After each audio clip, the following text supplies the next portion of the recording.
শেষ মুহূর্তে আদালতে প্রমাণ এনে রাহিকে নির্দোষ প্রমাণ করে ভিক্টরের পর্দাফাঁস করল রাহুল। হ্যাঁ বন্ধুরা, আমরা এমনটাই দেখতে পাবো শুধু তোমারই জন্য ধারাবাহিকের আগামী পর্বগুলোতে।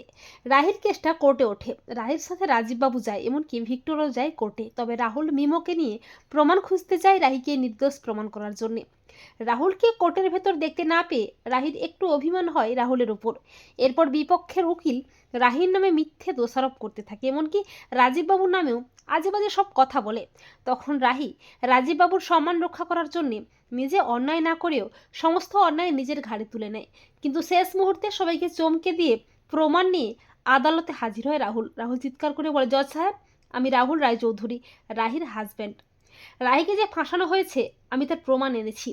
এই বলে রাহুল সেই ভিডিওটি আদালতের সামনে পেশ করে, যেই ভিডিওটি রাহিকে ফাঁসিয়ে আড়াল থেকে করেছিল তিতলি। ভিডিওটি দেখে জজ সাহেব বুঝতে পারে রাহি নির্দোষ প্রমাণিত হয়। আর ভিক্টর তো প্রচণ্ড ভয় পেয়ে যায়। রাহুল চিৎকার করে বলে, জজ সাহেব, আসল অপরাধীকে সেই প্রমাণও আমার কাছে আছে।